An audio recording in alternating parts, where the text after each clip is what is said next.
This conference will now be recorded. All right, well, good morning, everybody.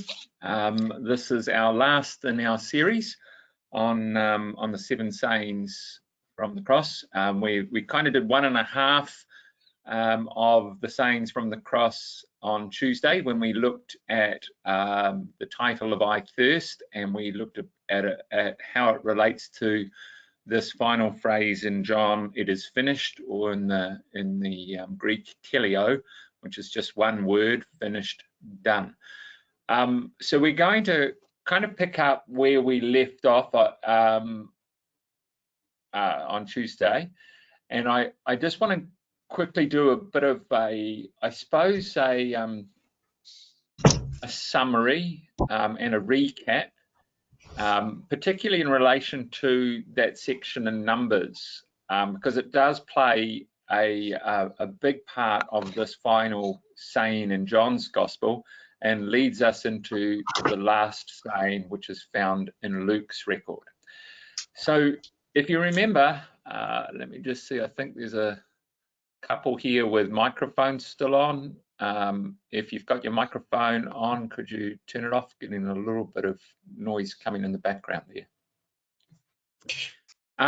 So if you remember, we looked at in Numbers that, sorry, I am getting a bit of noise there, so I'm just going to put a mute on a couple of people there, sorry.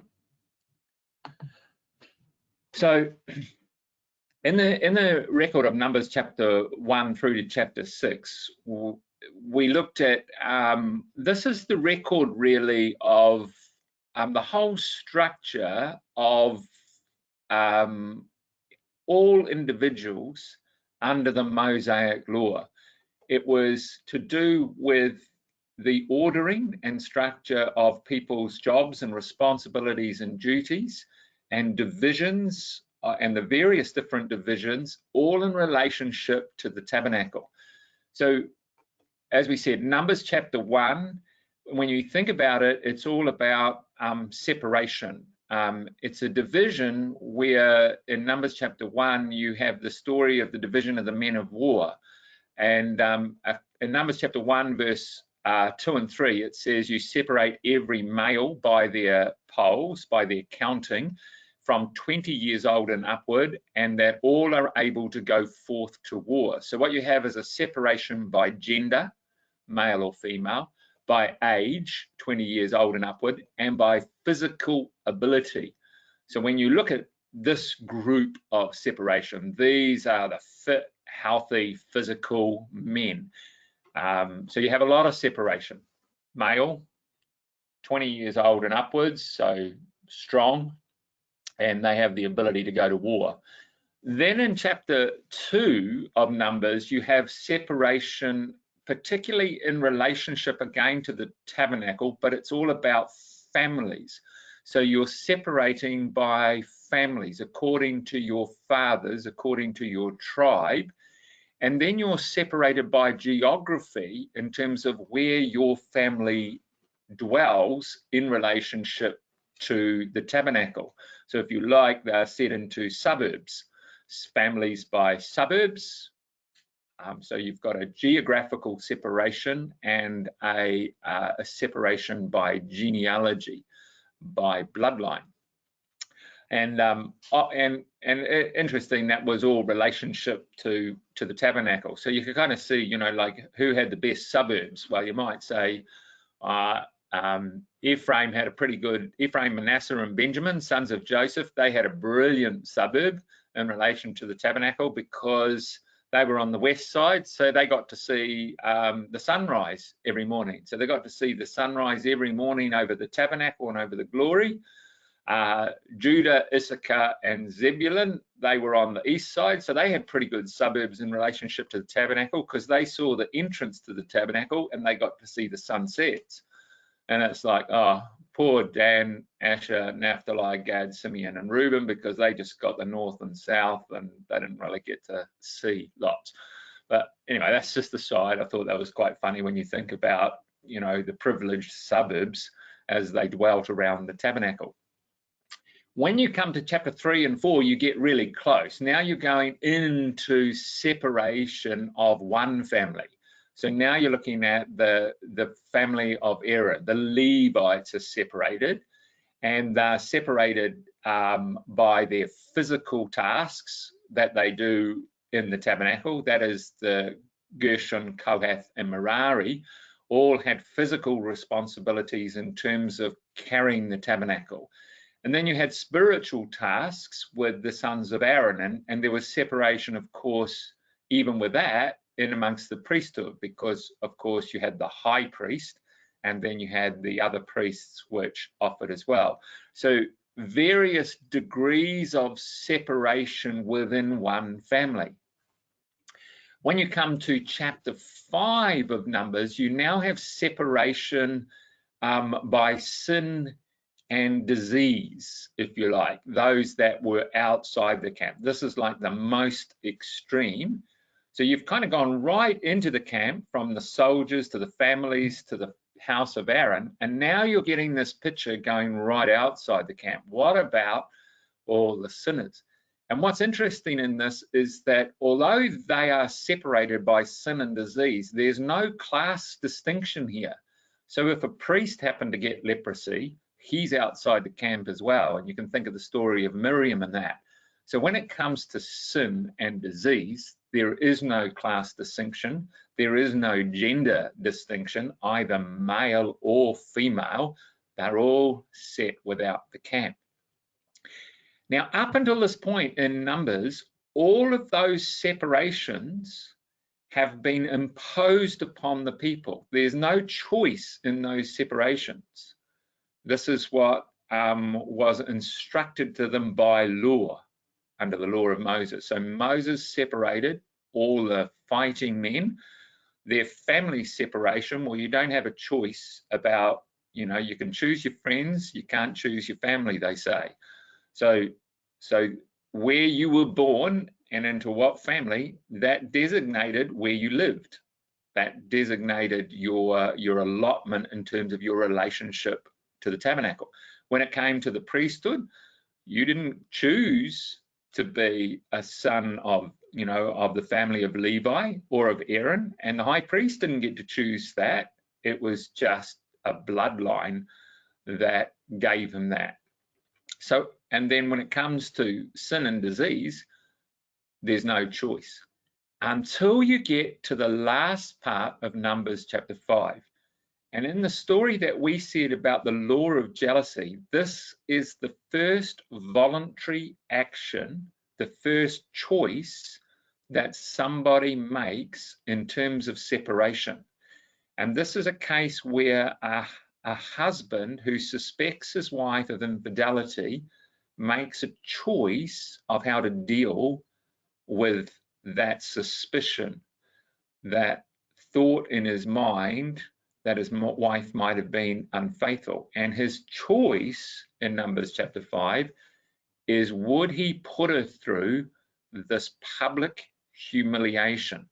Because make no mistake about it, whether she's guilty or whether she's innocent, this whole process where she is brought publicly to the door of the tabernacle was total, absolute humiliation for the wife. And in some ways, you know, if she was innocent, it would be even more humiliation because she's accused falsely of her husband.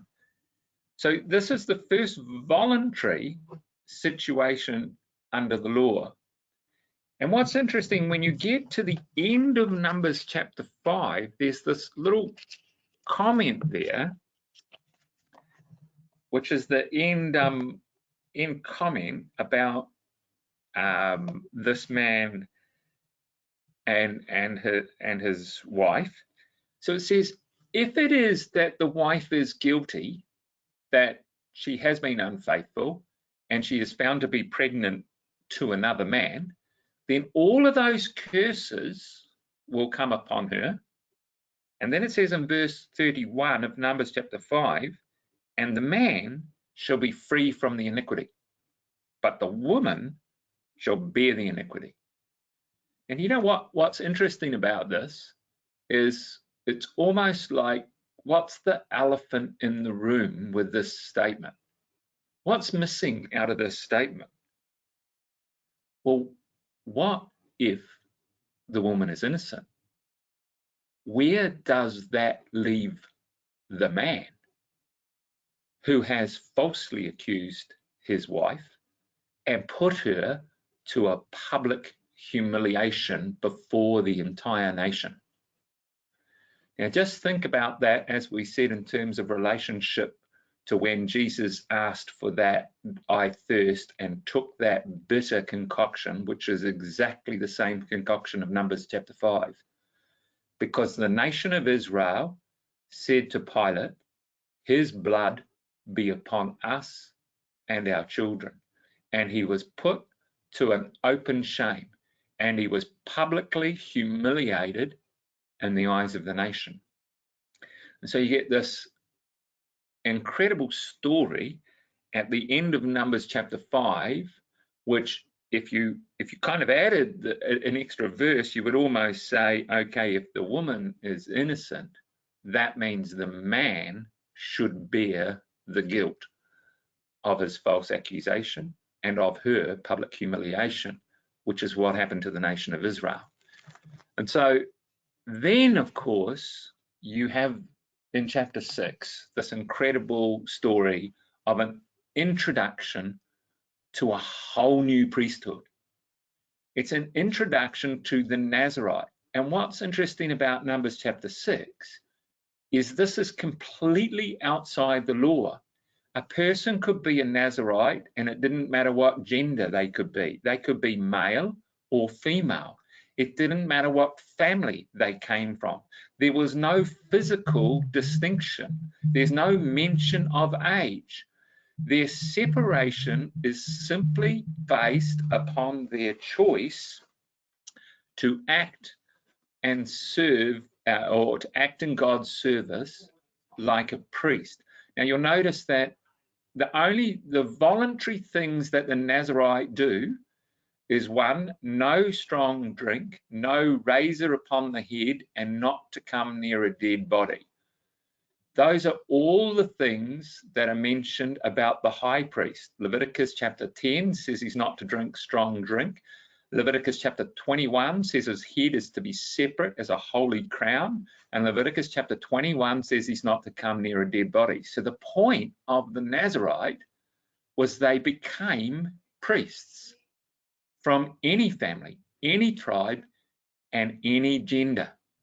Now that happens after the story of Numbers chapter 5, of the story of the law of jealousy. I hope you're following me here, because I find this absolutely amazing, because the conclusion of Numbers chapter 6, of course, is the incredible blessing. The Lord bless you and keep you. The Lord make his face to shine upon you. The Lord be gracious to you, lift up his countenance upon you, and give you peace. And so shall the Lord put his name upon you. That's in relationship to the Nazarite vow, to the volunteer priesthood. And it's outside the law. It's outside the story of the separations that are made in Numbers 1 to 5. So now when you get to the story of the last saying from the cross, what is finished? After Jesus takes the bitter drink, which fulfills Numbers chapter 5, he then says, done, finished. And as we mentioned in Leviticus chapter 22, the record says, when he was numbered amongst the transgressors, he was put to an open shame by his own nation, by his own people. And what finishes because of this is the law of Moses. So in the 70 weeks prophecy, it says 70 weeks are determined upon the people and upon the holy city to finish transgression, to make an end of sins, and to make reconciliation for iniquity, to bring in everlasting righteousness, and to seal up the vision, and to anoint the most holy. And then it says,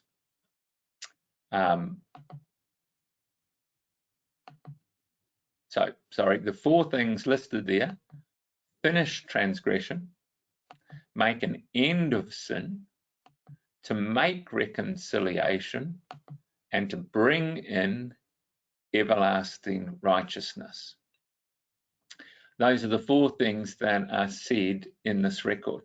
They actually make up the 4 parts of the offerings under the law of Moses: transgression, sin, reconciliation, and everlasting righteousness are made up of the 4 major offerings under the law.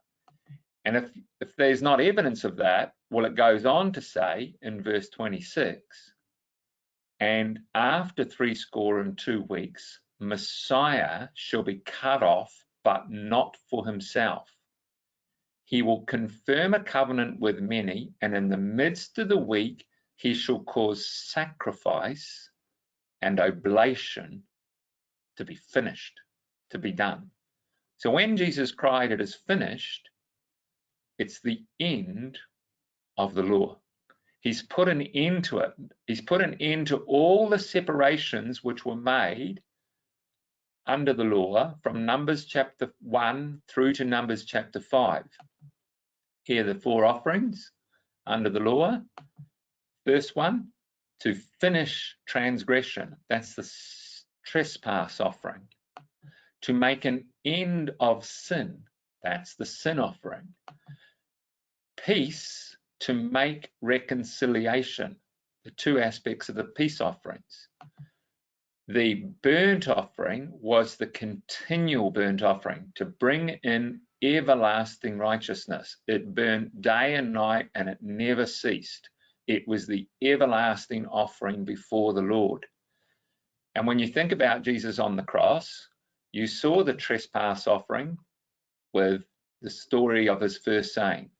The centurion said in the face of the Roman soldiers who were there parting the garments and casting lots, Jesus says, "Forgive them, for they know not what they do." It's the trespass offering.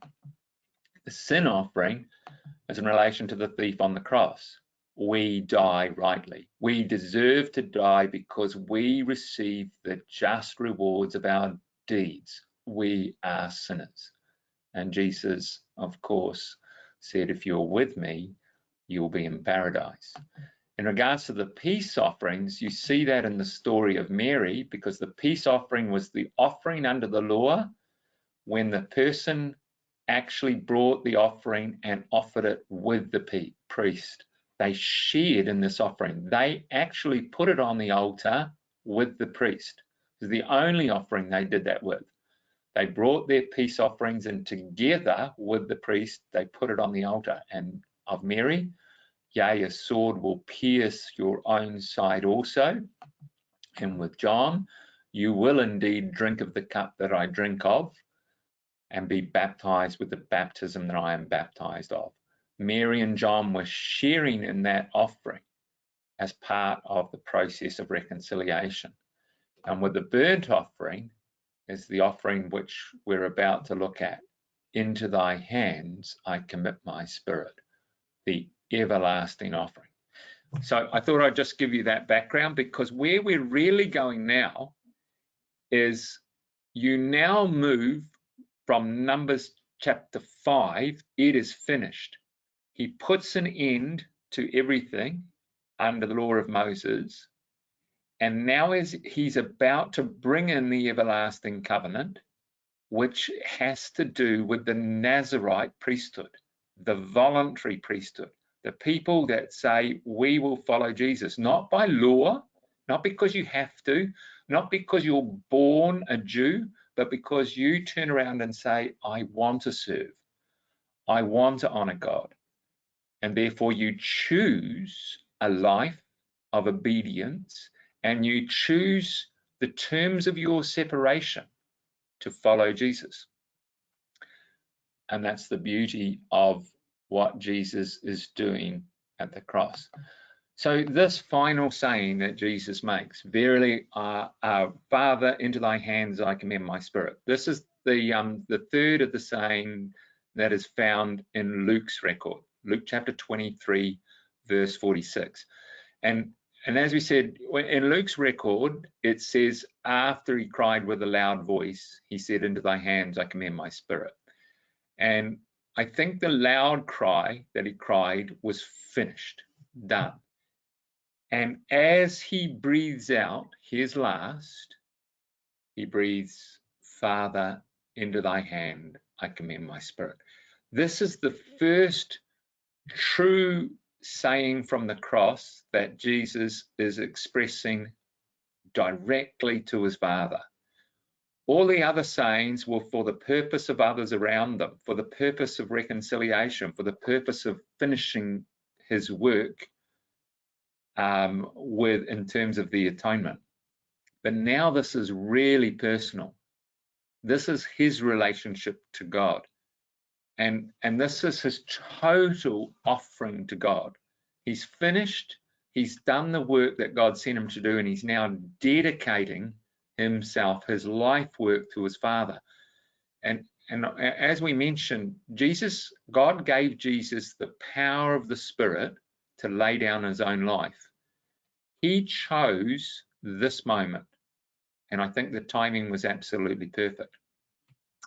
So just in background, I think we need to look at a little bit where Jesus is quoting from, because clearly this is definitely a citation.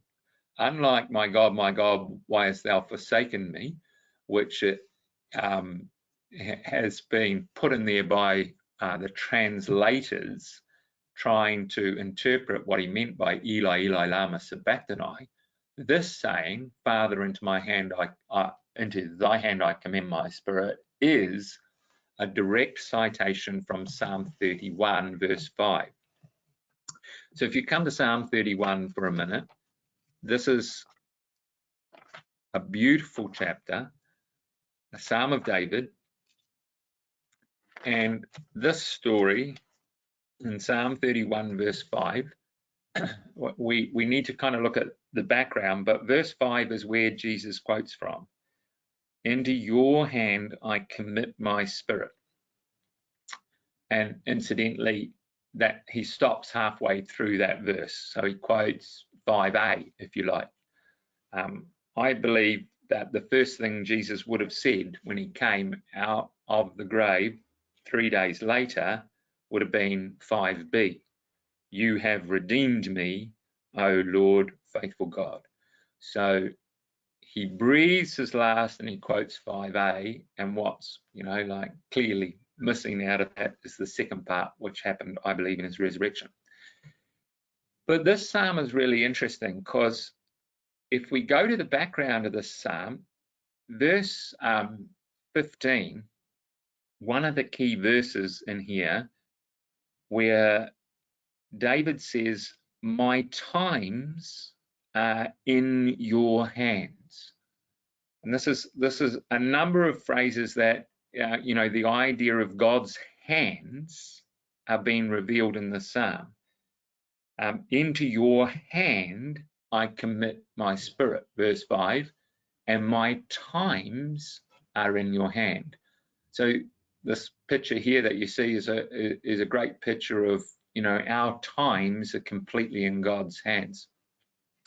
I was eavesdropping on the conversation this morning about Ecclesiastes, and the question came up at the end about the quote which says, time and chance happeneth to all them under the sun.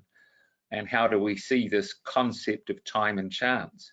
I think this psalm is a great answer to that concept of time and chance. Our times are always in God's hands.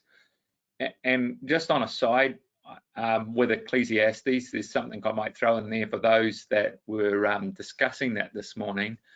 In Ecclesiastes, you'll notice that when you go through that, the writer to Ecclesiastes uses the phrase of all them that are under the sun, and I considered them, and then he changes in chapter 5 and says, keep thy foot, or keep your foot when you enter to the house of God. And it's almost like when you look at Ecclesiastes, there's two audiences, or there's one actually specific audience. He's talking to a group that are faithful and wise in their relationship to God when they go into the house of God. And then there's a group of people referred to as they and them. I think, is that what you say, the third person? And then he's talking in the second person as in keep your foot. He's talking directly to somebody else. And then when he says they and thy, he's talking about somebody else. And what you see is they, them, and their is the general population, anybody in the world that live under the sun, that receive the blessings of the rain upon the just and the unjust, and all the natural blessings that come from God, but also all the trials and tribulations that come from God. But they, them, and their are very different to the you and your, who are those that live faithfully to God and seek to know God.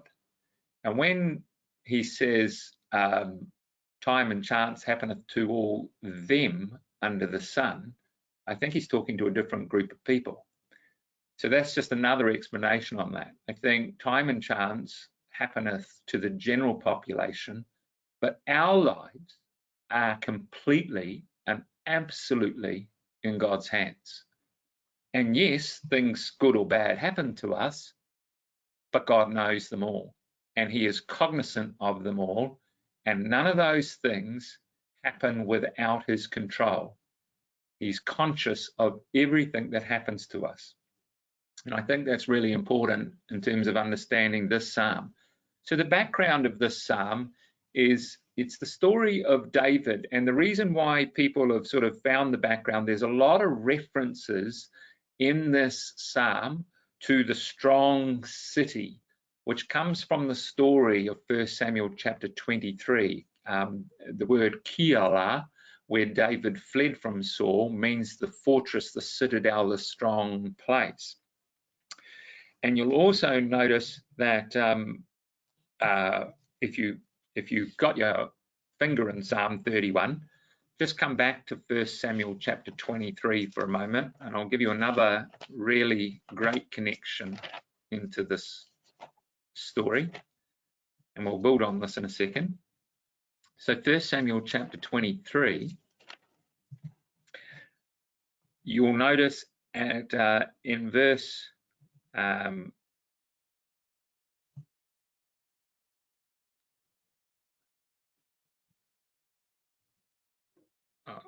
in verse 28, it says, so Saul returned from pursuing after David and went against the Philistines. Therefore, that place was called the Rock of the Escape.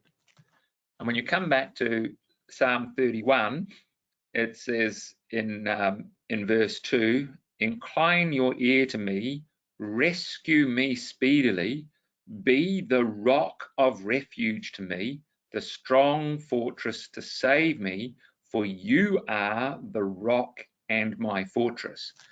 So there's a real connection to this story in 1 Samuel chapter 23 with what's happening to David. And when you look at the background story to it, here's what kind of happened.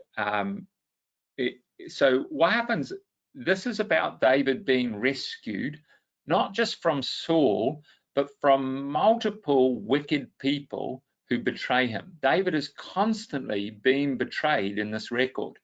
So when you think about the portrayal of Jesus with Judas Iscariot, it's not dissimilar to David, because in 1 Samuel chapter 22, verse 9, you have the story of David having a fellowship meal, partaking of the showbread in the house of Ahimelech the priest, and one person there betrayed him. He was watching David, Doeg the Edomite, and he went and knocked on David and told Saul.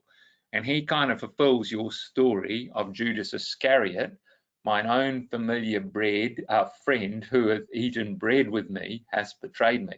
And during the Passover, of course, that meal, Judas went out and betrayed David. So it's very much the same as Doeg the Edomite. But then in chapter 23, verse 12, Doeg goes and knocks to Saul, and Saul begins his pursuit of David.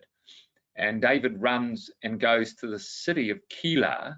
As we said, that's the strong city, the fortress, which is mentioned in Psalm 31. And he delivers the men of Keilah from the Philistines. Him and his fighting men, they help them and they deliver them from oppression. And then what happens is they discover Saul's found out their whereabouts because somebody else has knocked on David and gone and told Saul and said, hey, he's in Keilah, I know where he is. So Saul brings his fighting army to Keilah, and David prays to God and says, will the men of Keilah betray me? Will they deliver me up to Saul? And God says, yeah, they will, which is unbelievable, isn't it? But it's so much like the Jews in Jesus' day. Jesus came to his own and his own received him not. He was delivering the nation of Israel, yet they handed him over to Pilate. They handed him over to Herod to be crucified. So he's betrayed by his own people. And so Saul keeps pursuing him. And then he's betrayed by the Ziphites who betray him. And in chapter 23, verse 19. And so what he does is he goes up into a mountain area. And the record says in 1 Samuel chapter 23 that he went down and hid in a rock. And whilst he was in that rock, up in this mountainous area, he was betrayed by the Ziphites who told Saul, I know where he is. He's hiding in these mountains. So Saul and his army come and they've got him trapped, completely trapped. There's nowhere to go. He's stuck in this rock, up in this rocky, craggy mountain, and Saul's men come round and they've trapped him there. There's nowhere for him to go. And then at the last minute, in 1 Samuel chapter 23, right at the last minute when it seems all hope is lost, a message comes to Saul saying that the Philistines have invaded and the Philistines are attacking. And so Saul turns around and leaves David and flees. So that comes in verse 27 of chapter 23. A messenger came to Saul and said, hurry and come, for the Philistines have made a raid against the land. So Saul returned from pursuing David. And that was at the absolute last moment. So I find that a really interesting thing, because when you come back to Psalm 31, David uses this phrase of being hidden by God in the secret place. And he uses it twice in this psalm. So in Psalm 31, verse 20, he says, you will hide the righteous in the secret of your presence from the pride of men. And in this, it's really interesting, because the secret place of God is the same place which is referred to in Psalm 91. He that dwelleth in the secret place of the Most High shall abide under the shadow of his wings. And this is what David is penning in this story about his escape from Saul. He sees himself hidden in this rock. Remember, Moses had to hide in the rock when the glory of the presence of God passed by him. But the secret place of God under the shadow of the Almighty spoke of that which was in the most holy place, where God dwells. God dwells in the most holy place, and the feature of the most holy place, of course, were the wings of the cherubim, the eagle's wings, which overshadowed the mercy seat. And it's like he was hiding in an eagle's nest. And David was almost literally there. That's where he was hiding from Saul. He was in the eagle's nest. He was up inside the rocks where the eagles made their nest. And he saw, I believe he would have seen eagles, because that's where they live. And he saw himself as actually being protected under the shadow of the wings, just like an eagle would protect its little eaglets from any danger in the mercy seat. You shall hide them in the hide them in the secret of your presence. You shall cover thee with your feathers, and under his wings you will trust. Now, of course, this was the theme that God spoke of what he would do for his people. I bear you on eagle's wings, and I brought you unto myself. And then there's the other one in Deuteronomy chapter 32. As an eagle stirs up its nest, and fluttereth over her young, and spreadeth abroad her wings, and taketh them, and bears them on her wings. And you've got this incredible picture here of the eagle and its care for its young. It stirs up the nest. There's a lot of story about this in terms of how an eagle does this. This is a picture of an eagle stirring up its nest to encourage its young to fly. And then this concept of bearing upon eagle's wings. But this picture of David is like this, you know, it's the story of being totally protected. And you see the eagle, it's powerful, and its eyes are everywhere. And it's protecting its young under the shadow of its wings. And then it says, it'll bear you on eagle's wings. Now, do you know, it's never been observed, as far as I can see, of an eagle bearing an eaglet on its wings. This is a description in Deuteronomy, which has never been observed in nature. It has been observed on several occasions of other birds hitchhiking on an eagle. So this is a real picture of a blackbird hitchhiking on top of an eagle. There's pictures of ravens hitchhiking on top of an eagle. So eagles can bear other birds upon their wings, but it's never been observed as an eagle bearing the eaglet on its wings.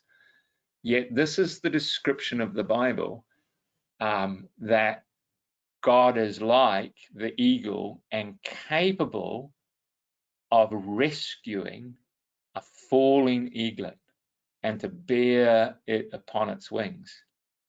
And you know, the picture of the eagle is amazing, isn't it? You know, the eye of the eagle, 5 times optical zoom, they can see a rabbit from 2 kilometers away. They've got 270 degrees peripheral vision. So when you say you've got eyes in the back of your head, the eagle has, it can see right around. The only living creature on God's planet that has eyes capable of directly looking into sunlight without doing any damage to the retina.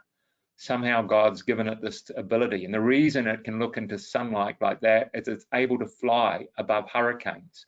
So an eagle, instead of running away from storms and hurricanes, will set its eyes upon the sun, and it'll fly directly above a hurricane and focus, whereas other birds become totally disorientated and are sometimes just killed in hurricanes because they don't know which direction they're flying, up, down, or sideways.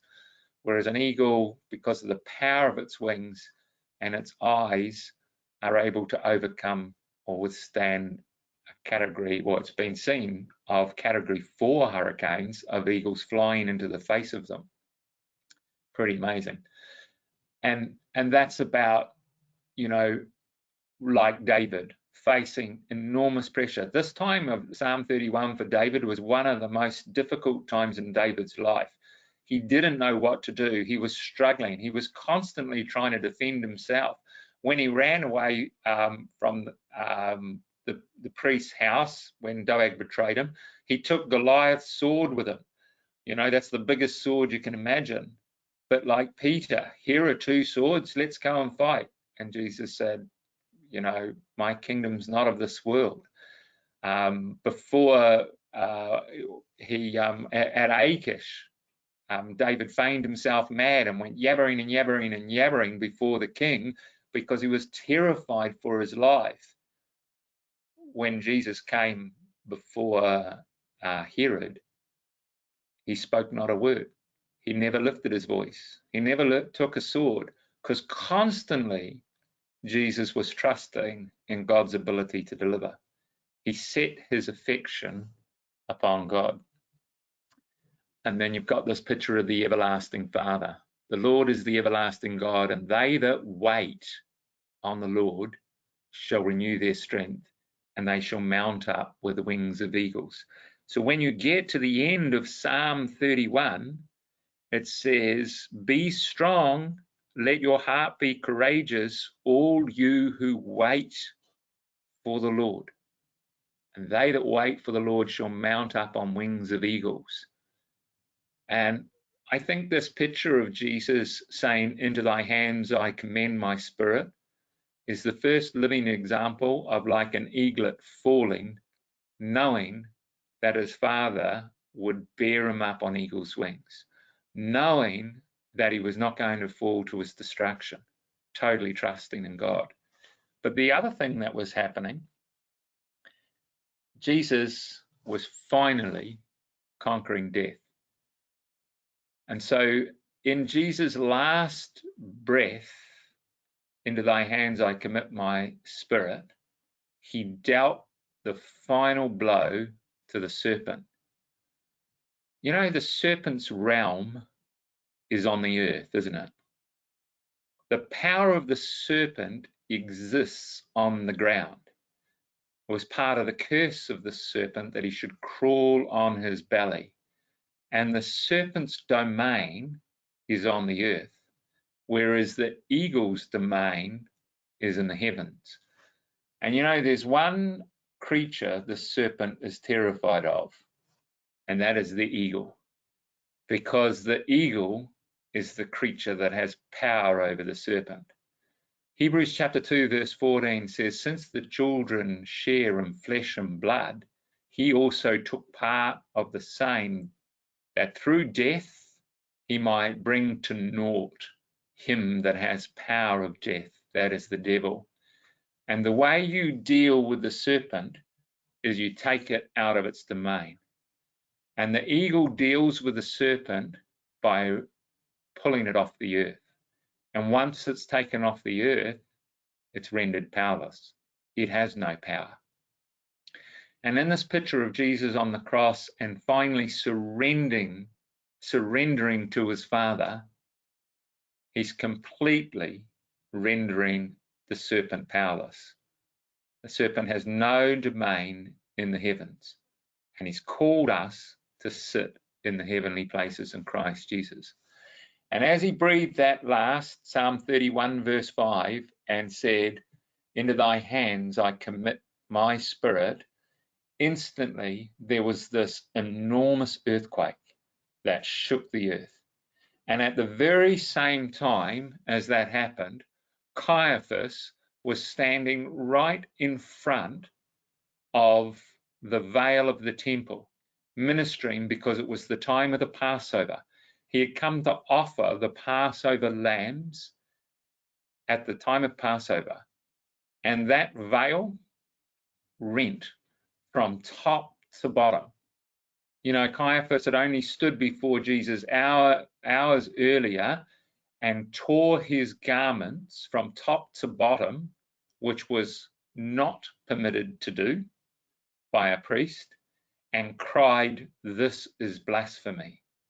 And now as he stood before this curtain, God took that veil, which, by the way, it took 300 priests to take down and wash. It was a handbreadth wide. It was an enormous piece of fabric. And God took that curtain and rent it from top to bottom. Do you know, in an earthquake, if the beams break, the weight or inertia of that would be such that the beam would break in the center, and the load force would pull down from the center, which means the curtain wouldn't break. but this is weight which is being pulled up. In order to tear or rip a garment, you have to pull it up. A curtain. You can't grab a curtain rail from the top and try to tear the curtain from top to bottom, otherwise you break the beam. So this is God reaching down from heaven, taking that curtain in front of Caiaphas and tearing it. And you know what was meant to be behind that curtain? An eagle, a box, a mercy seat, on which was overlaid the lid on top of the ark, the mercy seat, wherein was the cherubim, the wings of the eagle, protecting that which was inside. But guess what? There was nothing inside. There was an empty box. It is finished. It was over. Because you know where the eagle was? It was outside the city. It was with the Son at the cross, because he said, Father, into thy hands I commit my spirit. And he trusted that God would bear him on eagle's wings and not let him go. And guess what? He did, didn't he? Because John chapter 20 and verse 12 says that when Mary Magdalene came to the tomb, there were two angels sitting, the one at the head and the other at the feet of where Jesus had laid. That's the mercy seat. God's lifted him up and bore him on eagle's wings and carried him to that tomb and kept him under the shadow of his wings, so that when he arose, the first thing he said was, you have redeemed me, O Lord, faithful God. So that's our seventh saying from the cross.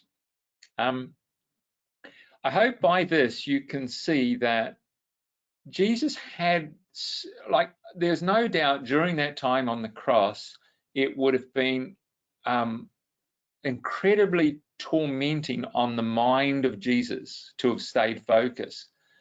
But as we suggested, I believe the battle was won in the garden, and his mind was so focused on God that he prepared himself for the events of the cross. He had been preparing it all his life. And so as the events transpired, Jesus took every opportunity to say just the right things at just the right time, because he was the Word made flesh.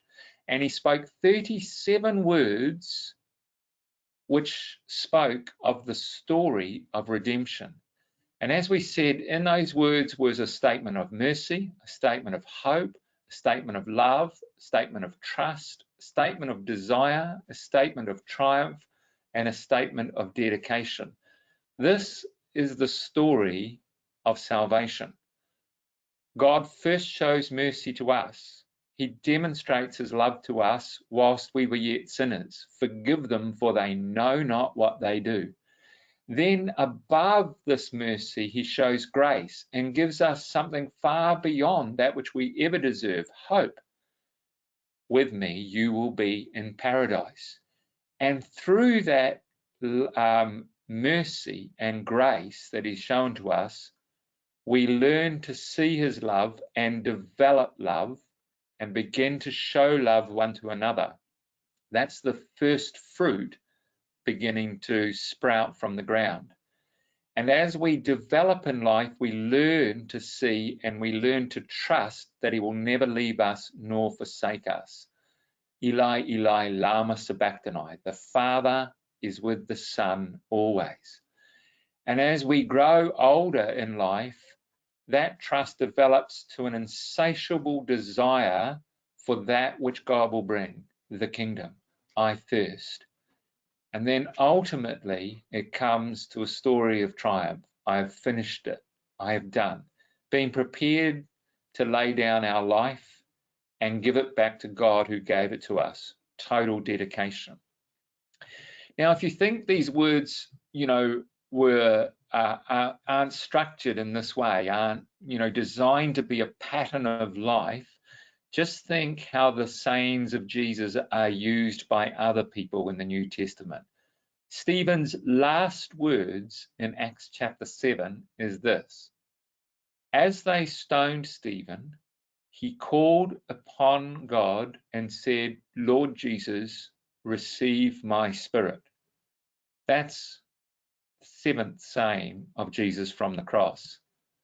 And then, he says, and he kneeled down and cried with a loud voice, lay not this sin to their charge. Father, forgive them, for they know not what they do. That's the bookends, the first and the last saying of Jesus. And Stephen used the first and last saying as he died. He saw that these sayings of Jesus was a story of your life service before God. That's Stephen. Have a look at Paul's last saying. These are the last words of Paul as he was on death row, waiting execution. So in 2 Timothy chapter 4 is Paul's last words. And you'll notice the structure of everything Paul says actually comes from the last sayings of Jesus from the cross. So a statement of mercy and compassion. 2 Timothy chapter 4 verse 16, at my first defense, no one came to stand by me. Everyone deserted me. May it not be charged against them. Father, forgive them, for they know not what they do. A statement of mercy. A statement of hope. Henceforth, there is laid up for me a crown of righteousness, which the Lord, the righteous judge, will award to me on that day. Verily I say unto you today, with me you will be in paradise. It's exactly the same as the promise to the thief on the cross. The statement of love of Jesus was all about reconciliation, to take Mary and John, his mother, and unite him with reconciliation to the discipleship through John was a picture of love. And Paul says the same things in 2 Timothy chapter 4 verse 11. It's one of the most beautiful statements of love. He had a massive barney with Barnabas. He had a huge fallout with Barnabas over John Mark. And Paul didn't give John Mark really the time of day. And in his last words, he says to Timothy, go and get Mark. Go and get him. Bring him with you to me, for he is useful to me for the ministry. And here's a picture, just like John and Mary coming to the foot of the cross, Timothy's going to go and get Mark to come to Paul as he's waiting there to be executed. It's a picture of reconciliation. A picture of trust. Eli, Eli, lama sabachthani, the Lord never will leave me. 2 Timothy 4 verse 17, but the Lord stood with me and strengthened me. A picture of desire. When you come, bring the cloak I left with you at Troas, also the books, but above all, Timothy, above anything else, bring the parchments. I thirst. Bring the written word of God. I thirst. So in Paul's dying words, he's pleading for Timothy to go and bring that which is most important to him. And then a statement of triumph. It is finished. I have fought the good fight. I have finished the race. I have done it. I have kept the faith. It is done. Finished. And then finally, into thy hands I commit my spirit.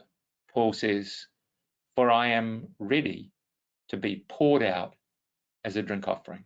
The time of my departure is at hand. Lord, into thy hands I commit my spirit. And so you can see that Paul used all of Jesus' 7 last sayings to construct his final words to Timothy. And there's no doubt when you go through that Paul had Jesus' words in mind. So when you think about these 7 last sayings, they're not just 37 sayings randomly said from the cross.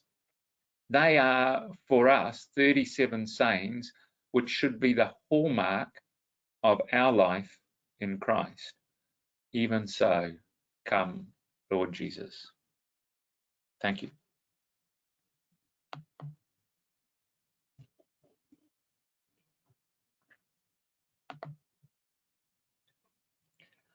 So